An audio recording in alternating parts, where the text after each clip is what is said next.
Bonsoir à tous. D'abord, merci pour votre fidélité. Alors, nous supposons que vous êtes évidemment confortablement installés chez vous dans cette période si compliquée, en respectant évidemment les mesures de barrière.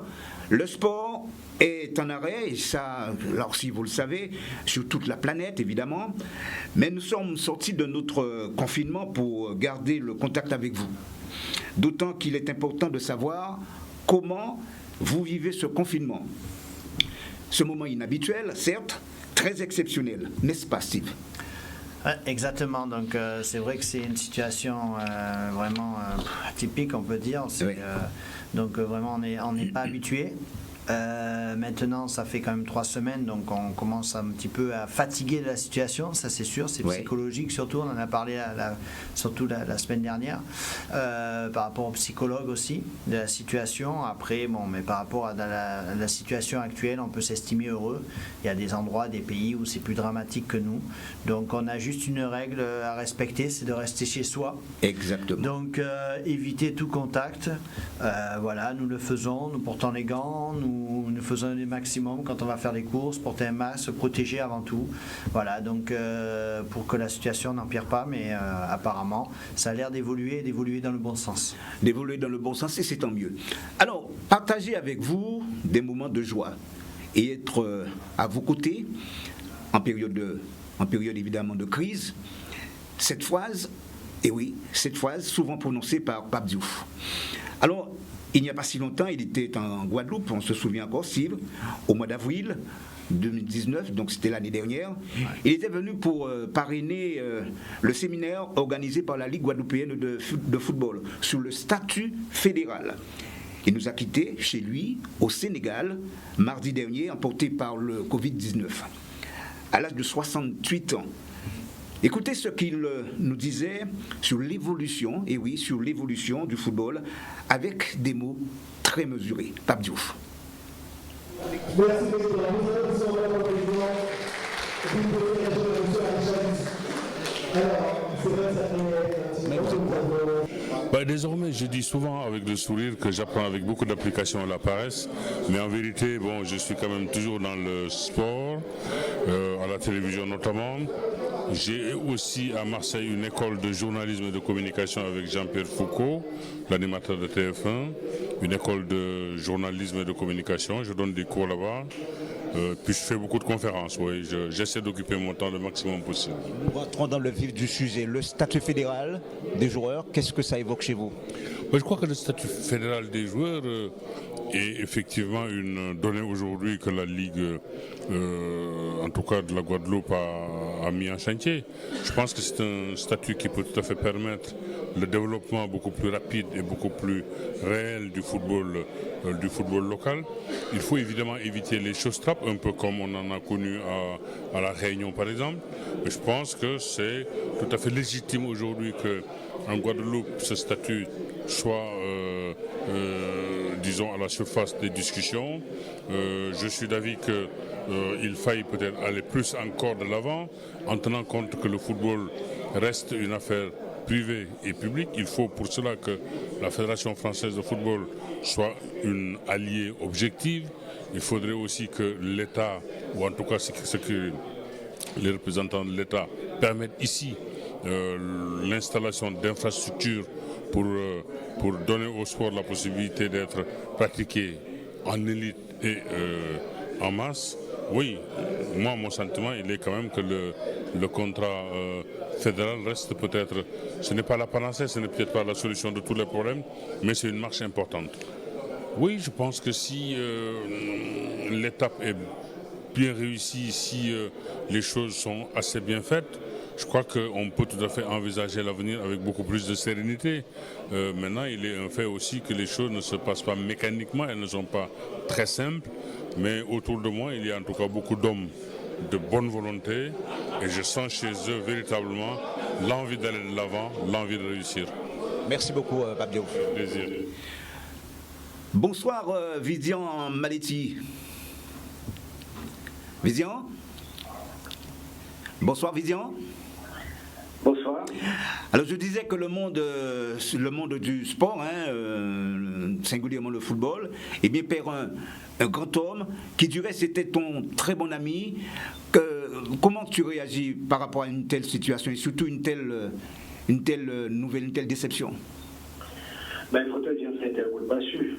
Ah oui. C'est un homme que j'ai connu il y a 14 ans, c'était en 2006, lorsque l'OM est venu en Guadeloupe avec jouer un match contre Sochaux. Et depuis, on a lié l'amitié. J'allais à Marseille assez souvent le voir. La dernière fois que je suis venu, c'était juste avant les fêtes de fin d'année, il était en Guadeloupe. Et il m'a proposé de venir voir sa salle à Marseille parce qu'il a monté une salle pour la formation des journalistes. Et il faut dire c'était un grand monsieur, c'est quelqu'un qu'on respectait, qui avait de l'aura. Et d'ailleurs même les journalistes avaient une crainte pour l'interviewer parce que c'était un monsieur qui maniait très bien la langue de Molière. Oui, oui. Et puis c'est un monsieur qui avait, il avait plein de projets aussi, hein. On avait un projet commun, et c'était l'an dernier, il y a 2 ans. Et ce projet est resté en stand-by. Et on était sur le point l'année prochaine de remettre ça en marche de manière à faire avancer le football. Un monsieur que nous avons eu l'occasion justement de recevoir sur le plateau de Canal 10. D'ailleurs, on va voir l'image tout de suite. Il y avait notamment Henri Yakou. On va voir cette image dans quelques instants. Et toi, tu étais présent. Voilà, justement, c'était cette image. Et la petite photo de famille que l'on avait faite juste après. C'est quelqu'un qui aimait vraiment la Guadeloupe, hein, franchement. Alors, il a ses attaches en Guadeloupe. Il y a sa fille qui travaille en Guadeloupe. C'est quelqu'un qui se sentait guadeloupéen. Il faisait entre 2 et 3 voyages sur la Guadeloupe chaque année. Oui. Et c'est un mec extraordinaire. D'ailleurs, on a vu ce qu'a sorti certains présidents de club à son sujet. Et ce qu'on peut dire aussi, c'est le seul noir qui a été président professionnel en métropole. Oui, ça c'est vrai. C'est vrai. Et puis, quand je dis que c'est comme quelqu'un qui aimait beaucoup la Guadeloupe, je crois que tu as eu l'occasion de le voir à plusieurs reprises. Et puis, il avait même des projets pour aider un certain nombre de clubs dans le département. Le premier projet qu'on avait, c'était à l'époque où mon entreprise sponsorisait l'amicale de Marie-Alante. Et on avait fait venir d'ailleurs le président Bogota, oui, ainsi que Kefle Delmo, le jour de la fête en 2006. C'était au moment que l'amicale de Marie-Alante avait gagné cette Coupe de Guadeloupe. Et il était prévu de faire une alliance entre l'OM et l'amicale, faire venir des joueurs à Marseille, être sponsorisé par Adidas. Et puis, ça n'a pas été fait parce qu'il y en a beaucoup qui étaient persuadés qu'ils n'avaient pas les moyens, je ne sais pas si c'est intellectuel, je ne sais pas quoi, pour pouvoir essayer. Le projet était trop court. Oui. Et finalement, c'est tombé à l'eau. Un projet colossal, assez colossal. C'était à l'époque un projet colossal. Je me souviens que mon ami Yakou était là, il y a Richard, l'entraîneur du CSM.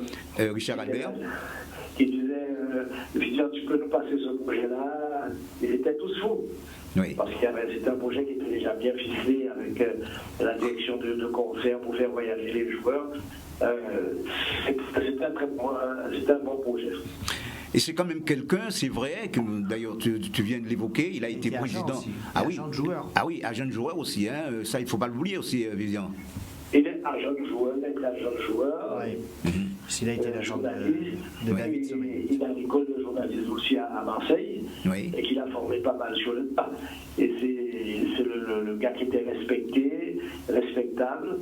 Même lorsqu'il est venu ici avec ses joueurs, on voyait que comment les joueurs avaient du respect pour ce monsieur.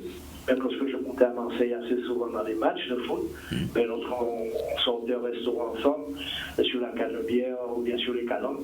On avait l'impression que c'était un président, même pas de club qu'on voyait, je ne vais pas faire par les présidents de la République, mais c'était presque Oui. Alors, est-ce que c'était vraiment un homme de cœur?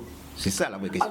C'était un homme de cœur qui mettait sa connaissance au service du sport, au service du football qu'il aimait, qui n'avait pas peur de prendre son temps pour vous expliquer certaines choses.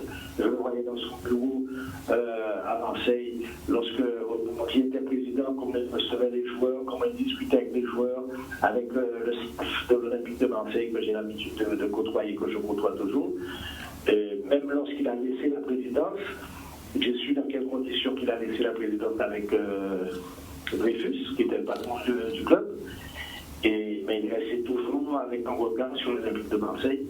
Et j'étais persuadé que tôt ou tard, il serait redevenu président de l'Olympique. Oui, mais il avait aussi des projets, et ça, quand il était venu, je pense que tu te souviens, en 2016, quand il était venu en Guadeloupe, avec le président Yakou, il y avait des projets, le président Yakou, président du reste de l'USR, enfin, il y avait des projets justement pour mettre en place, je crois, quelque chose pour le développement du football guadeloupéen. Tout à fait, tout à fait. Il y avait Henri Yakou qui est toujours à la pointe de la qualité pour le sport, qui est son dada de semi-professionnaliser le sport en Guadeloupe.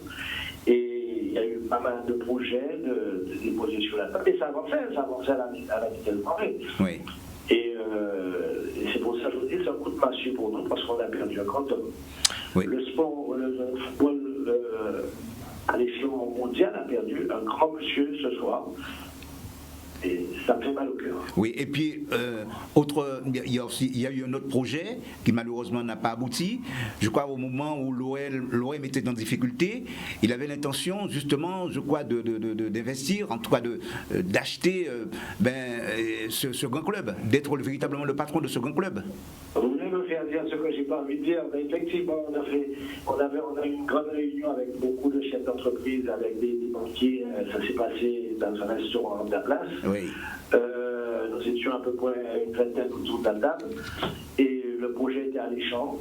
Les banquiers voulaient nous suivre pour l'achat de Marseille. Et la petite anecdote, c'est qu'il y a un Parisien parmi nous et qui n'a pas voulu rentrer dedans et qui l'a regretté après parce qu'il aurait pu avoir des retombées vu sa position. Oui. Oui. Mais là, on ne peut dire que c'est du passé parce qu'aujourd'hui, j'aurais même du mal à regarder l'Olympique de Marseille. Alors, ce que tu retiens d'essentiel de cet homme, tu disais, Vivian? Ça a été un grand ami. C'est un homme respectable, il est respecté. Et une petite anecdote, je vais vous dire, sa fille qui vient en Guadeloupe, elle était enceinte, elle était presque sur le point d'accoucher. Et la fille qui me dit, oui, je dois aller accoucher par la polyclinique. Et là, avec un ami très proche, on a vu le directeur de la polyclinique, on a arrangé la chambre en décorant cette chambre de la couleur de l'OM. La fille était super contente. Et lorsqu'elle a dit ça à son père, il m'a appelé, il m'a dit, écoute, mon frère, tu es devenu mon frère. Ce que tu as fait aujourd'hui, lorsqu'on fait ça pour un ami, on n'est plus un ami, on est un frère. Oui. Parce que tu m'as remplacé en tant que papa. Ah. Ça ne s'oublie pas. C'était un mot très très très dur. Et depuis, c'était un monsieur que j'appelais très souvent, discutait. Et dans ta famille ici, j'ai mon ami Edouard Sidon qui le connaît très très bien. Et je crois qu'aussi, si nous suivons de la disparition de Pape. Oui, Steve. Ouais, juste une question par rapport à la situation. Est-ce que vous avez eu le temps de discuter de la situation actuelle de l'OM et quel regard il avait par rapport à justement la situation de l'OM? Le regard, la dernière fois qu'on a discuté, c'était juste avant les fêtes de l'année. Et l'OM commence à faire sa remontée. Et il disait, de toute façon, pour l'instant, on va plus ou moins. Parce qu'il parlait toujours en tant que Marseillais. Il disait, on va parler des coups, on va essayer de se positionner pour décrocher la Ligue des Champions. Mais c'était déjà parti pour que, comme je vous disais tout à l'heure, c'était pas impossible qu'il soit retourné président de l'OM. Ouais. Parce qu'il avait l'OM dans son cœur. Oui. Et alors pourquoi finalement ça ne s'est pas fait? Ben oui, il y a eu le décès, c'est vrai, mais bon. Oui. Mais il travaillait dans l'ombre. Hein. D'accord.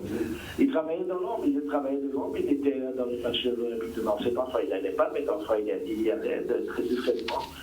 Et il en souffrait à certains moments de la prestation du club dont on parlait. Mais c'était vraiment un Marseillais dans sa chair. Oui. Il était plus Marseillais que Sénégalais. Oui, et puis il faut dire aussi que c'est un homme qui était très respecté dans son pays là-bas. Hein. Alors, je vais vous dire, j'ai un autre ami qui fait souvent l'Afrique, qui parle sur la Côte d'Ivoire. Et la dernière fois qu'il est venu, on a appelé un journal qui parlait du Sénégal. Et on avait pris rendez-vous pour être avec lui au mois de juillet au Sénégal. Il a dit, il faut que vous veniez au Sénégal, la Côte d'Ivoire c'est très bien, mais venez au Sénégal, je vais vous faire voir des choses qu'on n'a pas vues. Et je lui avais promis que 2020, je viendrai voir sa salle à Marseille de formation et que je serai allé avec lui au Sénégal. Oui. En tout cas, merci Vivian d'avoir été présent dans cette émission parce que je sais que c'était un très très gros appui pour toi et combien de fois tu as eu l'occasion de me le dire, de nous le dire souvent et même en plateau, sur le plateau de Canal 10, tu as eu l'occasion de l'évoquer. Ah ben tout à fait, c'est un grand ami, c'est un grand homme. Et aujourd'hui, ce qu'on peut dire aux gens, lorsqu'on voit un rendez-vous comme ça disparaître, eh bien ça prouve que le coronavirus attaque n'importe qui à n'importe quel moment. Alors c'est une raison de force pour rester confiné et d'attendre passer ce virus pour au moins qu'on soit sorti avec moins de mouvement. Ouais, je voulais juste dire que quand même ça a été un perfectionniste à chaque fois qu'il a entrepris quelque chose. On le voit dans le journalisme, il a quand même créé une formation de journalisme. Après, comme on a dit, il a été président de club, il a été respecté en tant que président de club et en tant qu'agent de joueur, il a été plus que respecté parce que moi j'ai connu justement, je l'ai vu assister à être à des mariages et il a été agent de grands joueurs en France et a fait faire de très bonnes carrières à certains joueurs. Donc on peut dire que c'était vraiment un perfectionniste à chaque fois dans tout ce qu'il a fait et un exemple. Malheureusement, il nous a laissé. C'est vraiment triste. Je pense qu'il y a beaucoup de Marseillais qui sont très tristes et le monde du football actuellement. Parfait. Merci encore Vivian et puis à très bientôt. Bonne soirée et merci d'avoir continué sur une question nouvelle d'ailleurs. Voilà, merci encore. Bonne continuation. Merci beaucoup Vivian. Non, c'est vrai que c'est un monsieur qui mérite le respect, franchement. Ouais, c'est clair, quand on voit, on entend qu'il fait quand même une école de journalisme en parallèle, qu'il a entrepris des choses, à Dakar en plus, au Sénégal, de son pays d'origine aussi, il fait des choses. Donc c'était vraiment, c'est malheureux que si en plus il avait peut-être ce projet de reprendre l'OM à long terme. C'est vrai que je pense que c'était quelqu'un qui pouvait encore apporter sa personnalité dans le milieu du football et dans le championnat de France actuel. Oui, et puis il avait un regard assez particulier aussi, je le disais tout à l'heure, bien sûr les footballeurs antillais. Ouais. Et peut-être que si il était arrivé au terme de son projet, certainement qu'il y aurait eu des Antillais qui se seraient trouvés justement dans cette équipe. Je pense qu'à l'époque, après, c'est pas fini. Il y a d'autres personnes qui peuvent entreprendre aussi cette relève-là. Donc il y a des personnes qui ont les moyens de le faire, de mettre en avant notre football et après c'est à tout le monde de s'investir dedans, quoi. Tous ceux qui ont l'opportunité de le faire, de pouvoir le faire, de continuer. Il y a certaines personnalités qui le font dans l'ombre, donc maintenant il faut que les choses avancent pour notre sport et pour notre jeunesse. Parfait. On se retrouve d'ici quelques instants, nous marquons une pause couleur dans cette édition, on se retrouve tout de suite après. Ouais.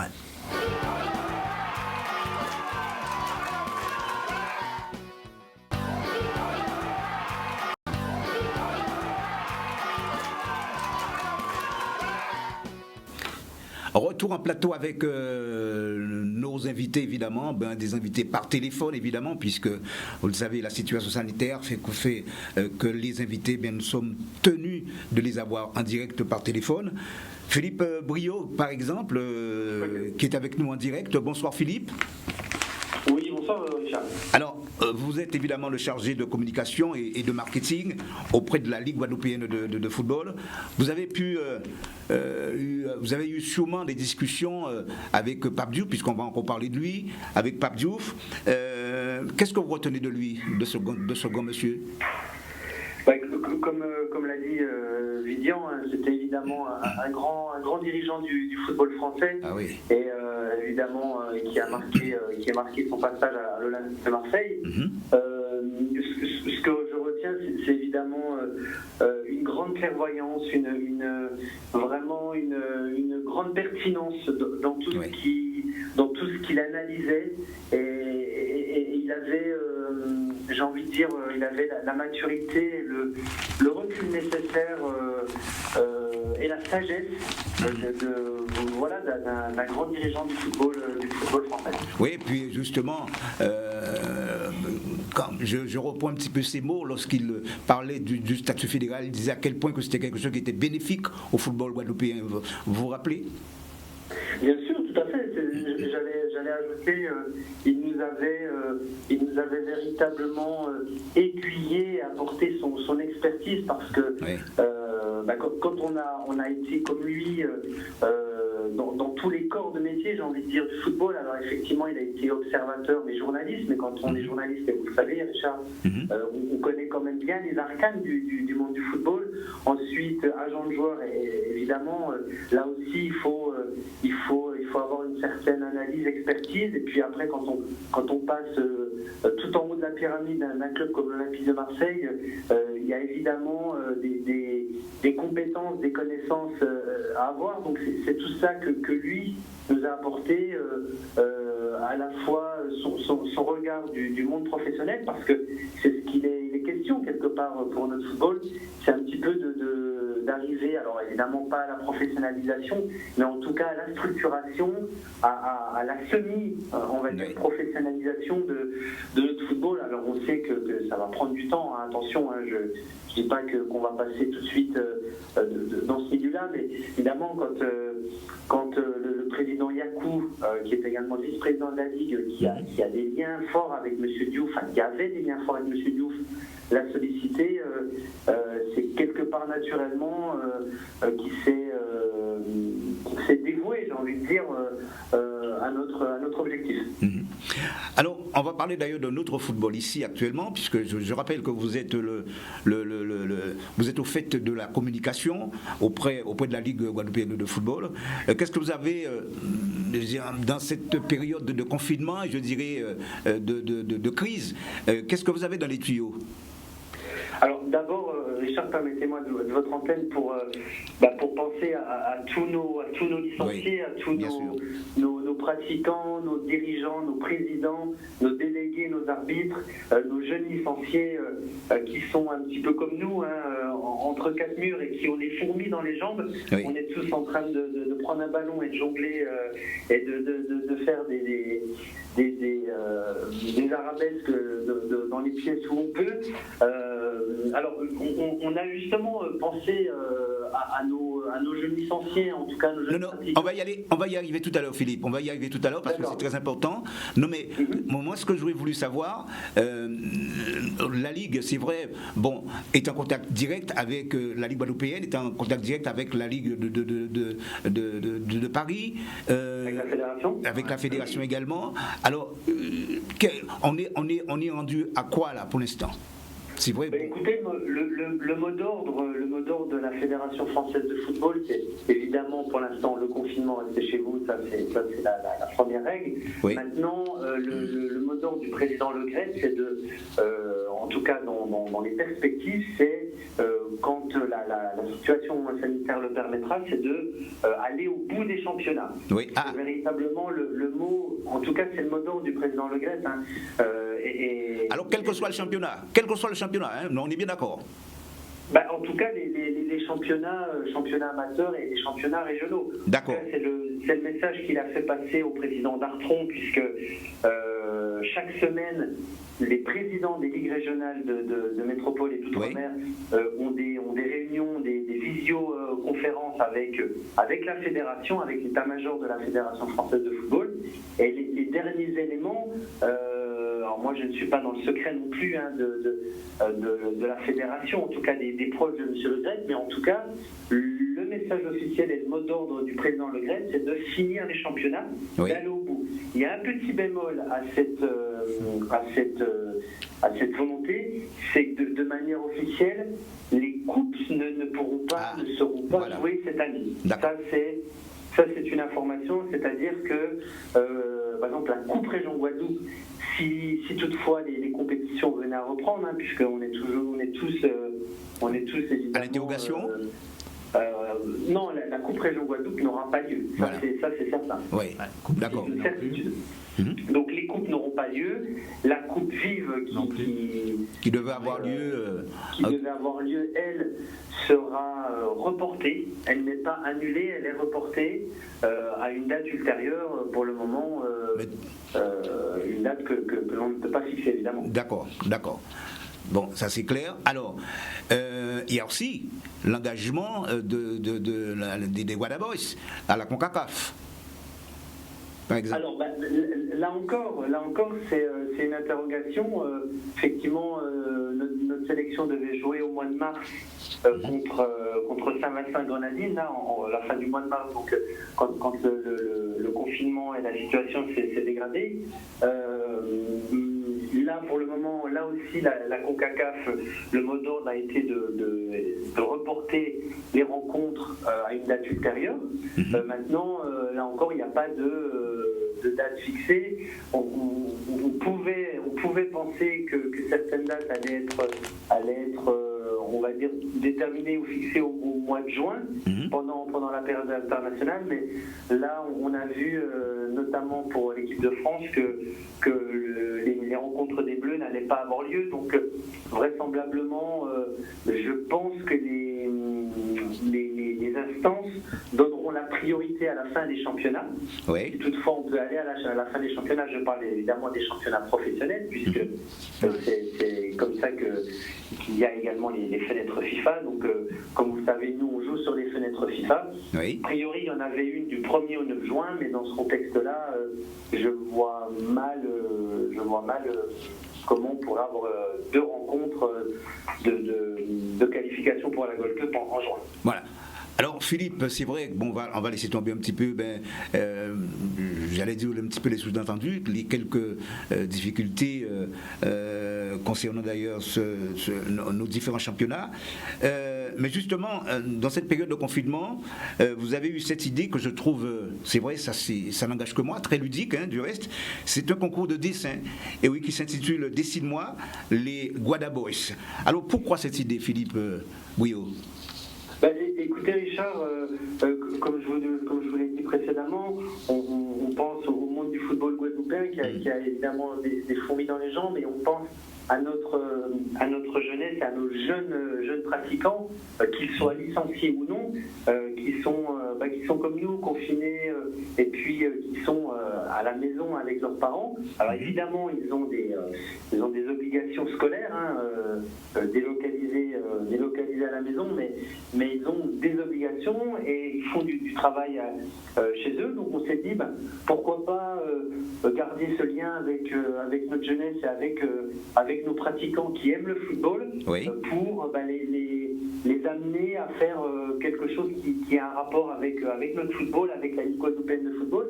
Et puis quoi de plus, j'ai envie de dire, significatif que cette sélection de Guadeloupe, parce que pour peut-être moi, vous, qui êtes très concerné par l'actualité du football, tout le monde ne connaît pas forcément cette sélection de Guadeloupe, qui est pourtant l'étendard du football guadeloupéen, mais peut-être que les jeunes générations ne connaissent pas, n'ont pas la connaissance de l'épopée des coéquipiers de Jocelyn Gomme à la Gold Cup. Donc c'est une manière un petit peu de les sensibiliser, de les amener à s'intéresser à la sélection. Alors, il y a des catégories d'âge qui peuvent participer, qui peuvent prendre part, à ce concours.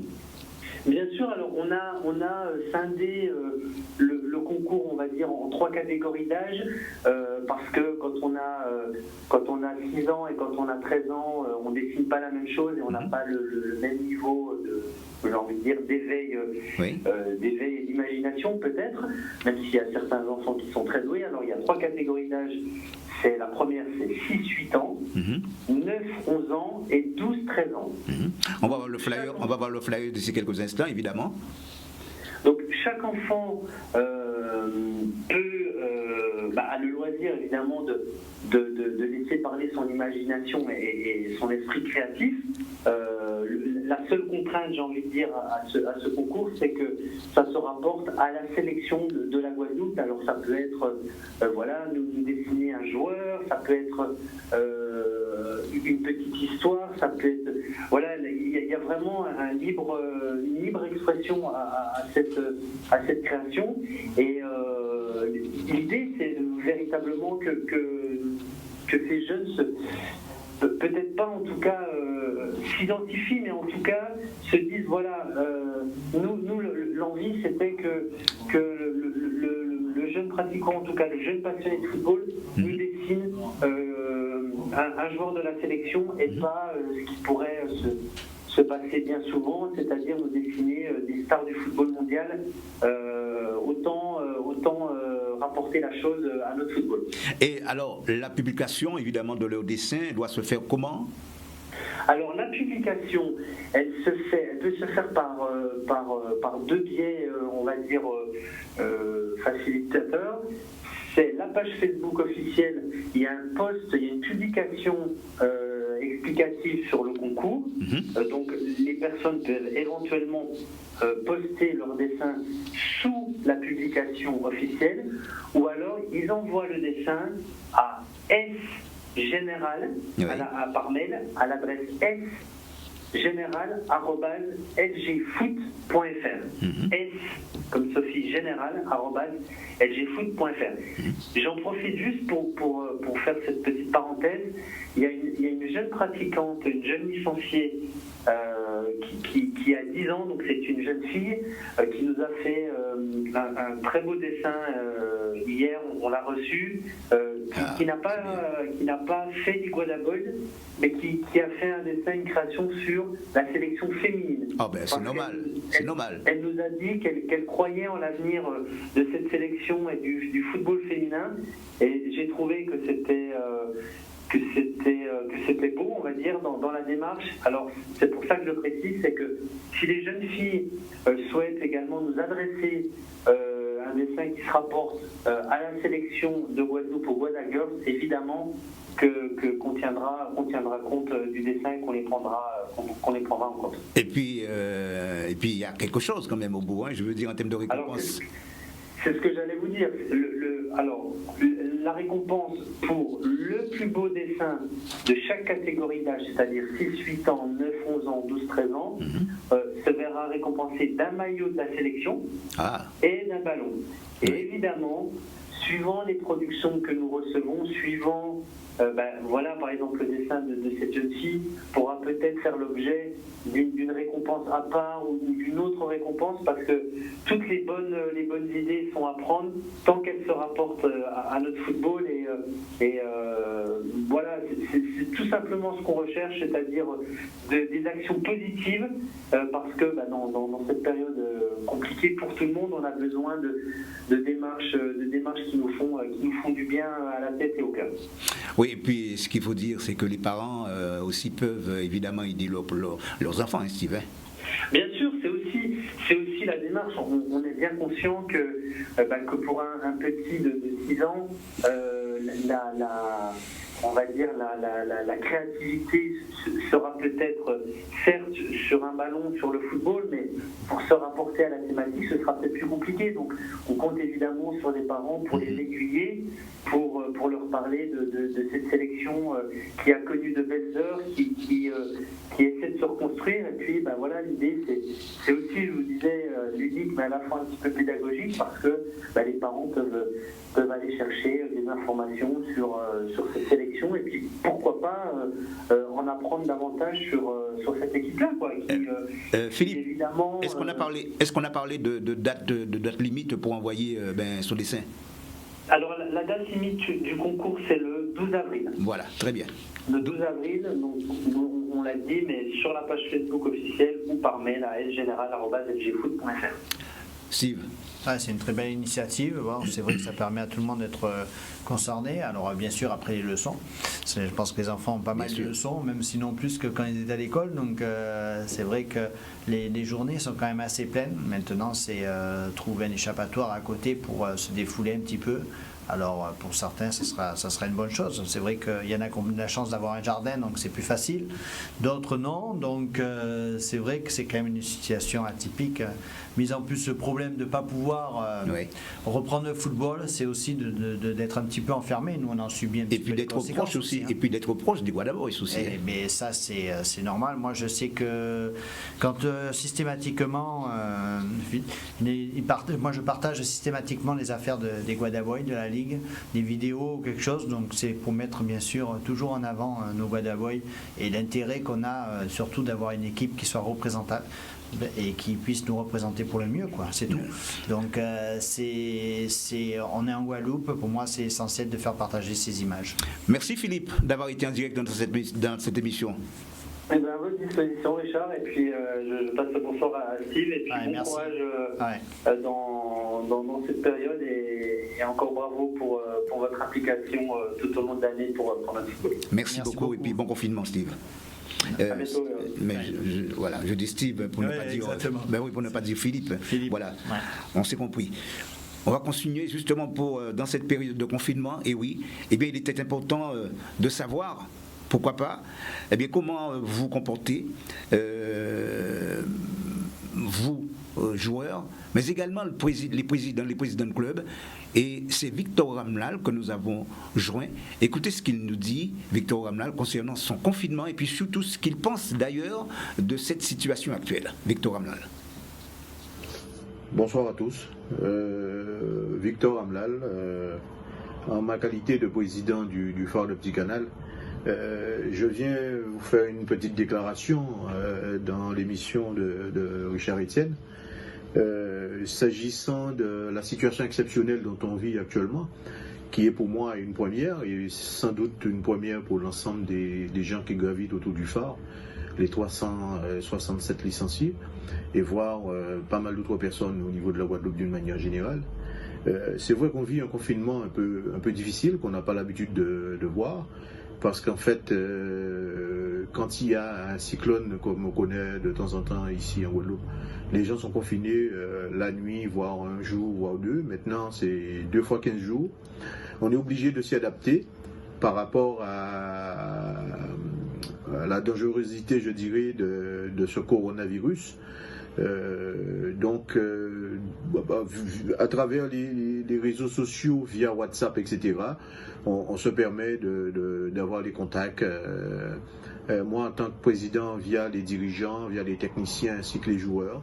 D'ailleurs, jusqu'à présent, touchons du bois, je crois, jusqu'à présent, on n'a pas de joueurs ni de dirigeants proches de nous dans l'association qui soient touchés par ce virus. Nous espérons que très peu de gens, ne serait-ce qu'en Guadeloupe, singulièrement à Petit Canal et au Phare, vont être touchés par cette problématique, le coronavirus.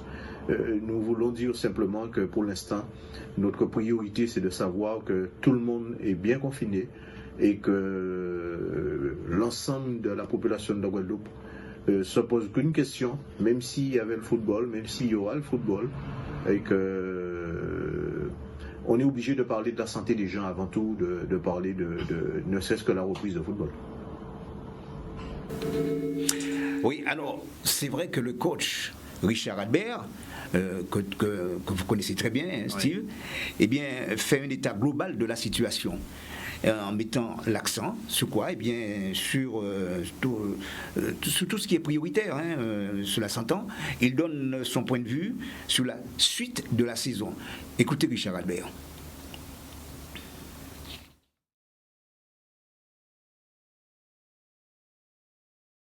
Nous espérons que très peu de gens, ne serait-ce qu'en Guadeloupe, singulièrement à Petit Canal et au Phare, vont être touchés par cette problématique, le coronavirus. Nous voulons dire simplement que pour l'instant, notre priorité, c'est de savoir que tout le monde est bien confiné et que l'ensemble de la population de la Guadeloupe se pose qu'une question, même s'il y avait le football, même s'il y aura le football, et que on est obligé de parler de la santé des gens avant tout, de parler de ne serait-ce que la reprise de football.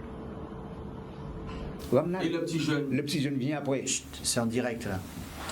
Donc vas-y Richard. Oui, non, tout ça c'est le direct, comme vous le savez. Alors je vous disais justement, eh bien il y a aussi les jeunes, les footballeurs instits, comme par exemple, eh bien, comment il s'appelle encore, Willis Francillon. Regardez comment il s'entraîne, Willis Francillon.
Donc voilà, c'est Willis Francillon du CSM. Donc durant le confinement, c'est comme ça que ça se passe pour moi. Donc on essaie de maintenir le cap. On ne sait pas si ça va reprendre ou pas, mais on sait quand même. Ah, c'était coupé surtout. Ben oui, Willis Francillon, un jeune homme très très sympathique, hein, il faut le dire. Très sympathique et une des pièces maîtresses du CSM.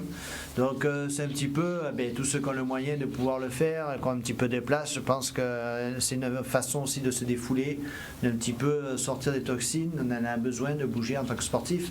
Donc bon, après c'est pour son bien, hein, un soir aussi. Donc, et puis c'est comme il est conseillé à peu près en moyenne une demi-heure, 20 minutes, une demi-heure de sortir ou de marcher, même pour les non-sportifs. Donc là, et en plus d'un sportif, on a en général besoin de transpirer. Donc c'est le minimum qu'on puisse faire. Donc voilà, maintenant c'est en général pour un objectif, mais là l'objectif il est difficile parce que tout le monde se prépare, mais c'est pas pour quand. Donc oui, c'est un peu plus compliqué. Mais il faut rester en condition. Voilà, il faut rester quand même au minimum au niveau du poids et tout ça. Donc c'est les bases à maintenir. Nous allons prendre d'ici quelques instants quelques appels. Hein. Bien sûr, vous pouvez nous appeler pour nous expliquer comment vous passez votre confinement, dans quelle situation vous vous trouvez actuellement. Mais auparavant, surtout le numéro de téléphone que je vais vous donner à l'antenne, le 05 90 96 10 10, le 05 90 96 10 10. Alors, je vous disais, le coach Richard Albert fait un état global de la situation en mettant l'accent sur tout ce qui est prioritaire, mais il donne tout de même son point de vue sur la suite de la saison concernant d'ailleurs ce championnat de Régional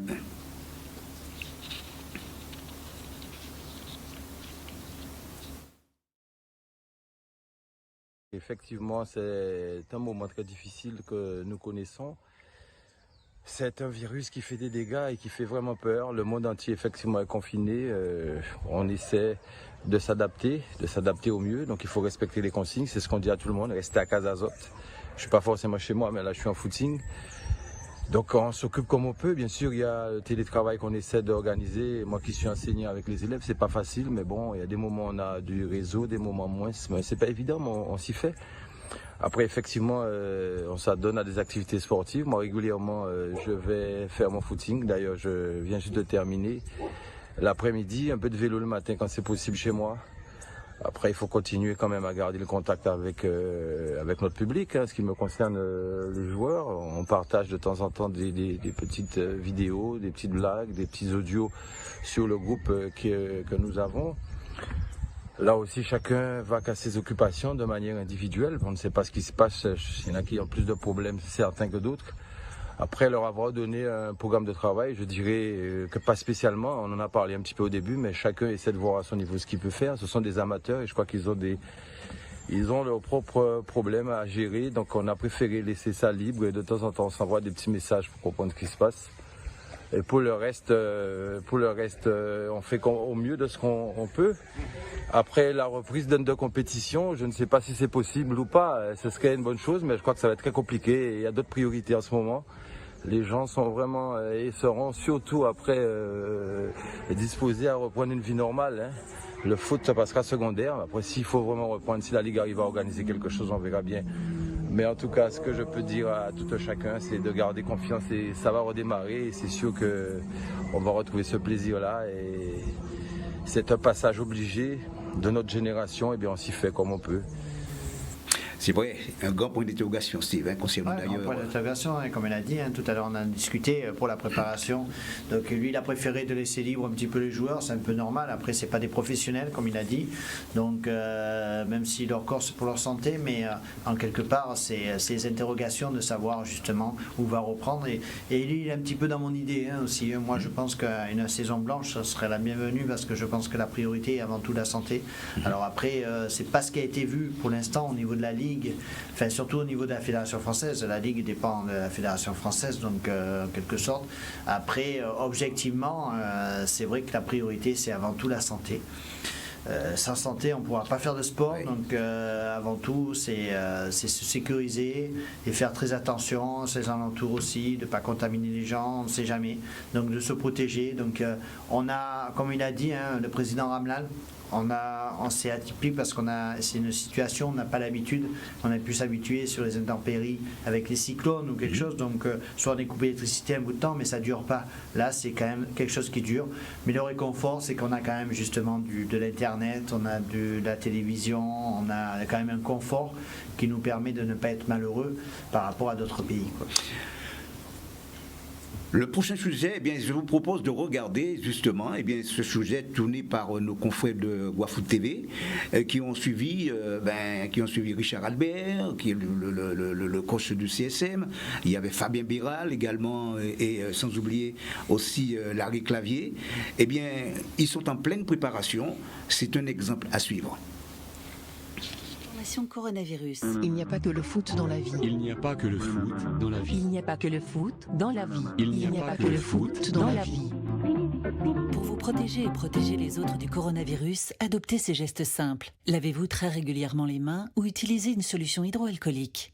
Toussez ou éternuez dans votre coude ou dans un mouchoir. Utilisez des mouchoirs à usage unique, puis jetez-les. Saluez sans serrer la main et évitez les embrassades. Il n'y a pas que le foot dans la vie. Il n'y a pas que le foot dans la vie. Il n'y a pas que le foot dans la vie. Il n'y a pas que le foot dans la vie. Et les amis, c'est Larry Clavier. En tant que sportif, il ne faut surtout pas rester à la maison et juste se contenter de regarder ce qui se passe à la télé, de jouer aux jeux vidéo ou autre. Regardez que ça. Moi, je vous conseille de faire du sport. Alors, j'en fais une fois tous les 2 jours à la maison. Donc, j'ai des séances de muscu que je fais. Je cours un petit peu aussi dans les bois avec mes chiens, juste à côté. Et je pense que c'est important pour garder la forme, pour aussi se libérer l'esprit. Donc je vous conseille vraiment de vous y mettre, de pas vous contenter de rester à la maison, mais qui que vous soyez, que ce soit le jeune, le moins jeune, ou même les vieilles personnes, il y a toujours des petits exercices simples à faire. Et c'est très important pour vous déstresser, pour vous libérer un petit peu. Faire du sport, c'est important pour le cardio. Donc faire un peu de vélo, faire un peu de si vous n'avez pas de vélo, vous faites de la marche. Vous ne pouvez pas sortir de la maison, mais vous le faites à la maison. Il y a des petits exercices de gainage aussi qui sont très intéressants. Ce panel que vous avez, il faut en faire. Donc, peut-être pas forcément longtemps, vous faites juste 20 minutes, une demi-heure. Mais c'est important d'en faire. Si vous n'avez pas un jardin, essayez de vous mettre à la fenêtre pour prendre un peu de soleil. Restez pas que dans la maison, parce que la vitamine D, c'est important. On la capte par le soleil. Donc si vous observez un petit peu les plantes, vous verrez que les plantes, le soir, elles se couchent d'une certaine manière, et le matin, elles sont attirées, elles essaient de tendre vers la lumière du soleil pour être nourries, quoi.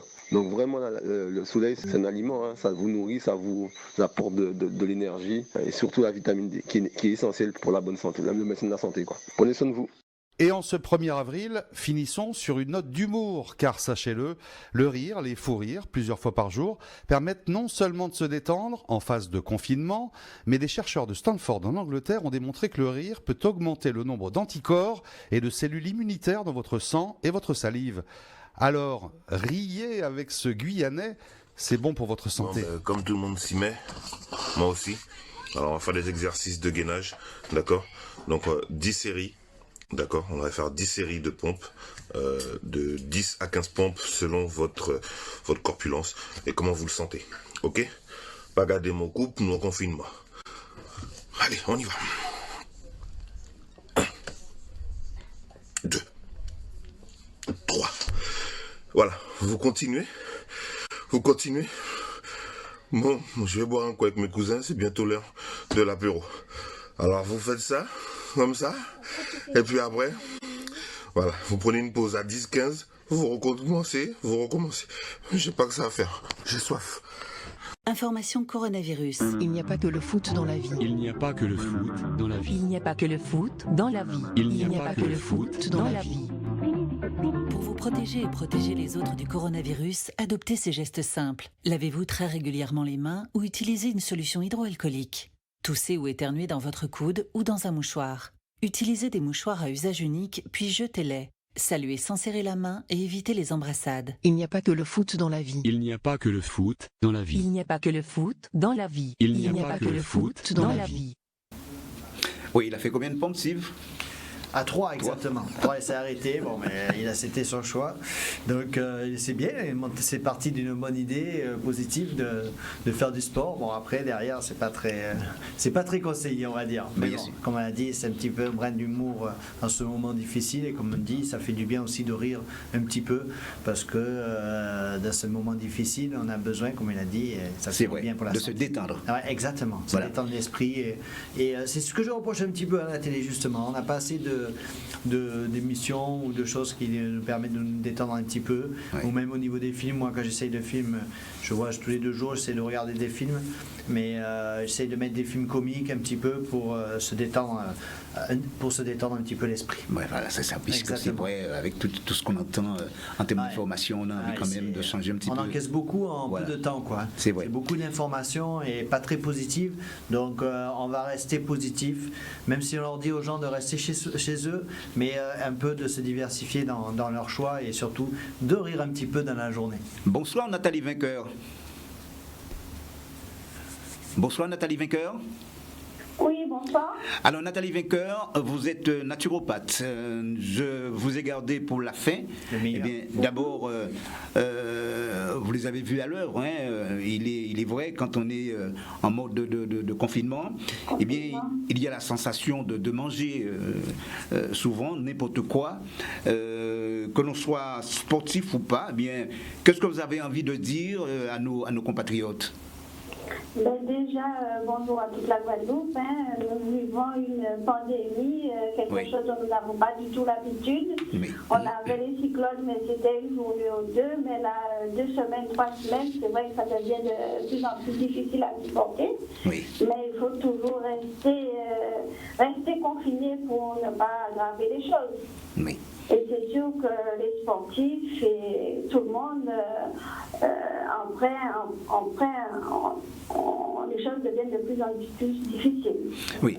Alors, en termes d'alimentation, qu'est-ce que vous avez envie de conseiller? C'est vrai, parce que c'est peut-être pas très facile, mais bon, on va commencer par Monsieur Tout le Monde, et après on arrivera au sportif. Alors, Monsieur Tout le Monde, le sportif, c'est vrai que maintenant, les choses on est vraiment mal embarqué, ça c'est certain. Et donc, beaucoup de personnes avaient des objectifs et se décourageant, tous ces objectifs sont mal hauts. Oui.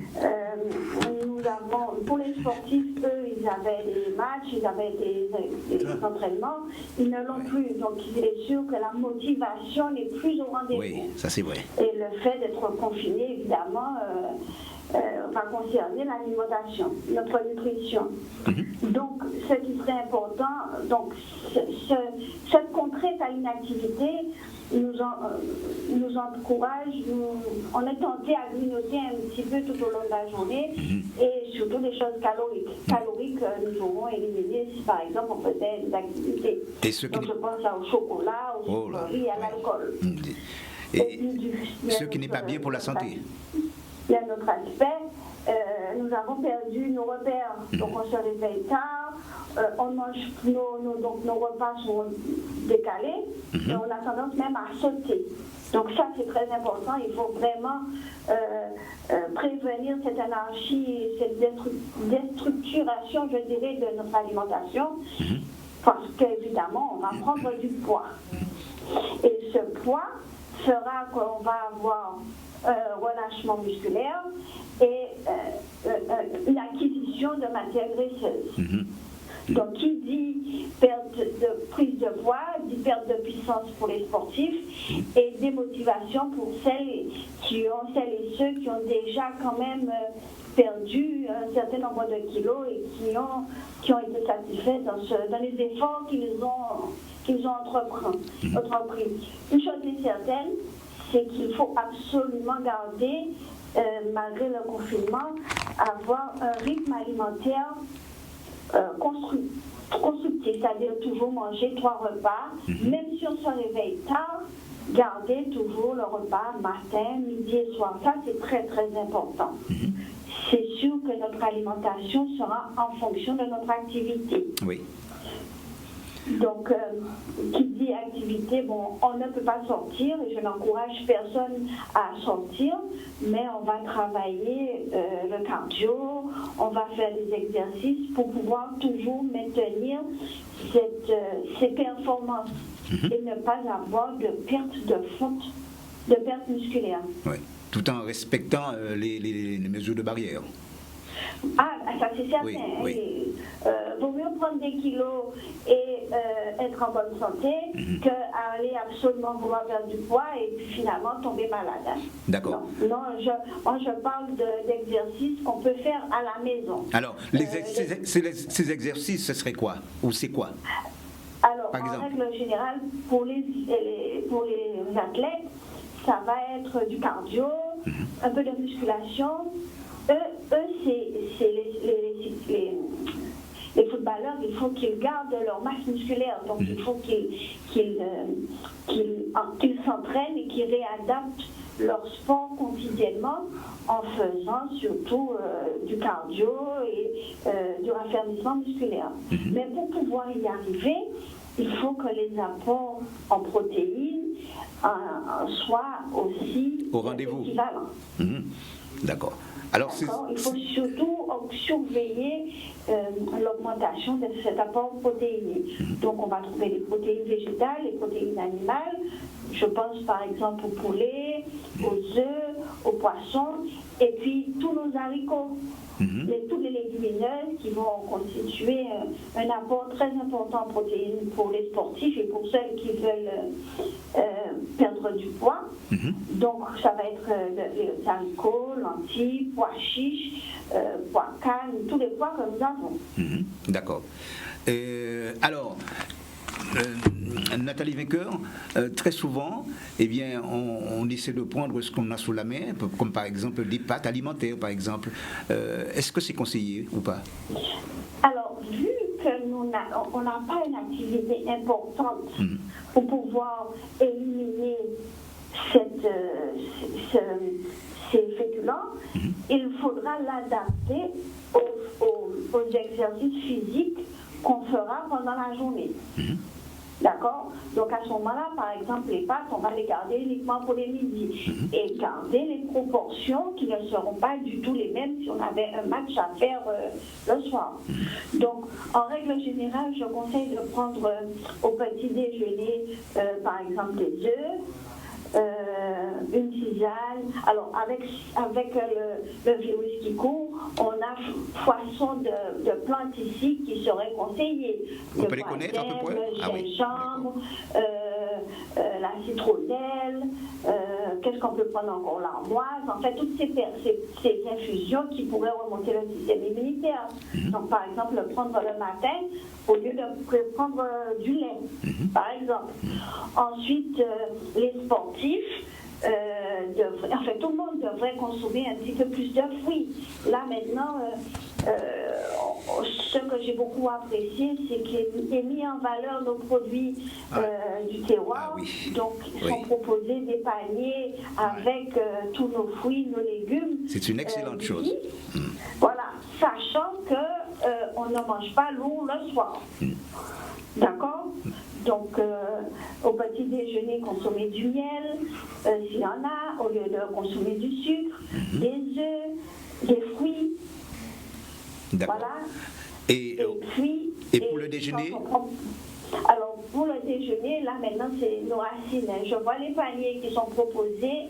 Vous avez des racines. Donc, l'assiette doit être composée toujours un quart de féculents, moitié de légumes. Et pour les sportifs, c'est moitié légumes, moitié protéines. Mais quand je dis protéines, c'est pas la moitié de viande, c'est la moitié, c'est un quart de protéines végétales, donc ça va être des lentilles, des haricots, etc. Et puis une protéine animale, du poisson, de la viande, voilà. Ok? Et puis c'est parfait. le soir, manger relativement plus léger, donc ça va être les légumes, les crudités, de nouveau de la protéine. Et ça, c'est là, sans une alimentation saine, la prise de poids et la force musculaire pourra agir sur l'entraînement et sur les performances des sportifs. Sportifs pour leur performance et pour celles et ceux qui veulent maigrir ou garder le potentiel qu'elles ont perdu si elles ne ciblent pas cette alimentation comme ça. C'est vrai que grignoter toute la journée, l'organisme ne comprend pas, la machine ne va pas comprendre et on va stocker. Alors, Nathalie Vainqueur, est-ce que vous pensez, dans cette période de confinement, il y a possibilité de maigrir? Je pense que ça sera difficile. Ça, de maigrir, non, à moins qu'on soit malade. J'avoue qu'il faut être raisonnable, peut-être. Voilà, consciente des choses. Ne serait-ce que psychologiquement, c'est difficile. C'est pas impossible. Seulement, j'ai des clients qui m'appellent, qui me disent, écoute, j'ai perdu 7 kilos, je vais les reprendre, qu'est-ce que je dois faire? Le but, c'est pas de continuer à perdre, c'est surtout de ne pas reprendre, mais pas en faisant des régimes. L'organisme ne va rien comprendre. Tu ne fais pas d'activité et tu diminues sur tes quantités. Non, il faut vraiment adapter notre alimentation avec cette période difficile. Merci beaucoup. Et choisir l'alimentation, choisir les produits. Et là, j'apprécie, je dis que cette pandémie a fait une chose, c'est que ça a ouvert la porte à le manger local. Et j'apprécie beaucoup les différents paniers, les différentes propositions de fruits et de légumes qui sont proposés. Et très bien composés aussi, très bien composés. Voilà, qui sont très très bien composés. Et on peut effectivement, peut-être pas mincir. Je n'aime pas tellement le terme maigrir parce que je ne veux pas que quelqu'un maigrisse. La personne qui maigrit va faire forcément avoir une déperdition musculaire. Même mincir. C'est-à-dire, j'avoue que moi, j'ai pris quelques kilos. Le confinement ne fait pas du bien. D'accord. Pourquoi? Parce qu'on a tendance à se réveiller tard, donc on va manger à 10h, on commence ses activités, et puis finalement on s'installe devant la télé, on va manger un peu n'importe quoi, et du coup le lendemain on se dit, mais il faut absolument que j'aille faire un peu d'activité pour pouvoir brûler ces calories. Je pense que c'est une chose inévitable, mais il faut rester raisonnable. Voilà. Le truc, c'est qu'il faut surtout être raisonnable. Et pour revenir aux sportifs, il faut absolument qu'il essaye de maintenir le plus possible son potentiel pour que lorsque ces confinements vont finir, qu'il puisse pouvoir récupérer le plus rapidement ses performances en ayant les moins de dégâts possibles. C'est un peu pour ça que ça savoir qu'une déperdition musculaire va entraîner des claquages, des blessures lors des entraînements. Et c'est ce qu'ils font d'ailleurs, les sportifs, c'est-à-dire quand ils font le gainage, tout ça. C'est un peu la problématique que je veux rencontrer au niveau amateur. Le problème, c'est que quand on prend du gras, forcément, on perd du muscle. C'est pour ça que j'encourage vivement à recommencer à manger plus de protéines. Si tu manges plus de protéines, végétales de préférence, forcément, ton organisme va éliminer le gras. En protéines végétales, on a toutes sortes d'haricots ici. des fruits secs. Donc voilà, donc si tu fais des racines avec un peu de, comme on faisait avant, un poids d'angole, voilà. Parfait. Et du coup, voilà. Nathalie Vainqueur, merci en tout cas pour tous ces conseils précieux. Quel message fort que vous avez envie de lancer à nos compatriotes qui regardent cette émission en ce moment? Alors, cette période n'est pas une période à prendre à la légère. Quand j'entends des amis infirmières, médecins sur la France qui m'expliquent un petit peu comment les gens tombent comme des mouches et les parents, la famille ne peut même pas voir leur cher disparu, je pense que nous ici, ça sera vraiment des périodes difficiles. Donc, c'est pas la peine d'aller chercher à manger par-ci, par-trop. C'est vrai que c'est difficile de rester chez soi. Mais il vaut mieux rester chez soi et profiter du soleil qu'être malade et agir en conséquence. On nous demande de rester confinés. Ne faisons pas de prouesse. N'essayons pas de braver, on a ce qu'il faut, on est fort, etc. Non, devant la maladie, les gens meurent trop facilement. 3-4 jours, ça y est, c'est terminé, on n'en parle plus. Voilà. Donc restons chez nous. Merci beaucoup Nathalie, merci pour votre participation justement dans cette émission et puis surtout ces conseils précieux bien que vous avez donné à nos amis téléspectateurs qui regardent en ce moment cette émission. Merci encore et puis bon confinement Nathalie. Merci à vous aussi, à très bientôt. Voilà. Au revoir. Alors, justement, nous arrivons quasiment au terme de cette émission, mais avant justement de mettre un terme à cette émission, eh bien, j'envoie du courage à notre confrère, à savoir Pascal Abattant, qui a perdu 2 membres de sa famille dans cette période, je dirais, de pandémie. Eh bien, Pascal, ou Japonais, mon cher Sabouga Kasseteo, c'est on le force Pascal Tchemered. D'accord. Ouais, un petit message aussi pour Pascal. Je souhaite, on a eu l'occasion de jouer ensemble aussi au football, en loisir, donc je lui souhaite beaucoup de courage et bien sûr de s'occuper aussi de sa famille, être très près, de rester chez lui pour justement éviter encore d'autres soucis. Voilà, et à très bientôt alors. Oui, eh bien, quant à nous, ces amis téléspectateurs, merci à vous tous. Respectez surtout les mesures de protection. Eh bien, c'est le mot d'ordre. Gardez espoir. À bientôt. Ciao. On va se retrouver pour une nouvelle émission. Bonne soirée à tous. Au revoir.